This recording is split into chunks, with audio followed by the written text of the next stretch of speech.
రైతులు పండించిన ప్రతి పంట చివరి గింజ వరకు ప్రభుత్వం కొనుగోలు చేస్తుందని ఆదిలాబాద్ జిల్లా బోధ్ ఆత్మ చైర్మన్ గొర్ల రాజు యాదవ్ తెలిపారు. శుక్రవారం బోధ్ మండల కేంద్రంలోని వ్యవసాయ మార్కెట్ ఆవరణలో రైతులతో కలిసి ప్రెస్ మీట్లో ఆయన మాట్లాడారు. ఇప్పటికే మొక్కజొన్న పంట కొనుగోలు ప్రారంభించిందని, సోయా కొనుగోలుకు సంబంధించి జిల్లా ఇన్ఛార్జి మంత్రి జూపల్లి కృష్ణారావు మార్క్ఫెడ్ డిఎంతో మాట్లాడాడని తెలిపారు. 4 రోజులుగా కొనుగోలు ప్రారంభిస్తారని, రైతులు ఎవరూ అధైర్యపడవద్దునన్నారు. ప్రతిపక్ష పార్టీల నాయకులు ఏదో రైతులపై ప్రేమ ఉన్నట్లు నటించి తమ ఉనికిని చాటుకోవడానికి ప్రయత్నం చేస్తున్నారని ఎద్దేవా చేశారు. ఎవరిని కుట్రలు చేసినా ప్రజాప్రభుత్వం రైతులకు అండగా ఉంటుందని తెలిపారు.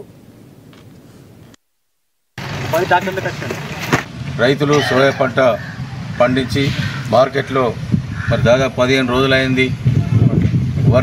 అకాల వర్షాల వలన నానిపోవడం, నష్టం కూడా జరుగుతున్నదనే విషయాన్ని మన గౌరవనీయులు ఇన్ఛార్జ్ మంత్రివర్యులతో 2 రోజుల క్రితమే ఫోన్ ద్వారా మాట్లాడడం జరిగింది. మంత్రి గారు కూడా ఇది కేంద్రం పరిధిలోకి వచ్చేది కాబట్టి నాఫెడ్ సంస్థ మొదలుపెట్టిన తర్వాత మనం కొనుగోలు చేస్తామని చెప్పడం జరిగింది. ఏది ఏమైనా ఈ బోత్ మార్కెట్ పరిధిలోని రైతులందరూ సోయా పంట పండించిన వారందరి పంటను కొనుగోలు చేసే విధంగా చూడాలని వారికి చెప్పడం, వారు కూడా తప్పకుండా ఖచ్చితంగా సోయా పంటను కొనుగోలు చేస్తాము. రేపు ఎల్లుండి ఈరోజు నిన్న క్యాబినెట్ మీటింగ్ కూడా ఉండే సీఎం గారితో చర్చించడం జరిగిందని చెప్పడం జరిగింది. ఇంత మొదలే గంట క్రితం మార్క్ఫెడ్ డిఎం గారితో కూడా మాట్లాడడం జరిగింది.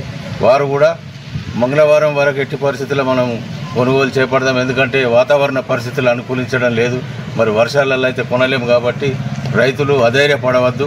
వేరే అధికారంలో లేని పార్టీలు గతంలో 10 సంవత్సరాలు అధికారంలో ఉండి మరెన్నడూ కూడా రైతుల గురించి ఆలోచించని వారు, రైతులది పంట ఎవరు కొనుగోలు చేయాలా, ఎంత శాతం కేంద్రం కొనాలా, ఎంత శాతం రాష్ట్రం కొనాలనే తెలివి ఉండి కూడా వాళ్ళ పార్టీల ఉనికిని కాపాడుకోవడానికి రేపు రానున్న రోజుల్లో ఎన్నికలను దృష్టిలో పెట్టుకొని వాళ్ళు ఏదో మూకుమ్మడిగా ధర్నాలు కానీ రాస్తారోకోలు కానీ చేయడం అది అవివేకం.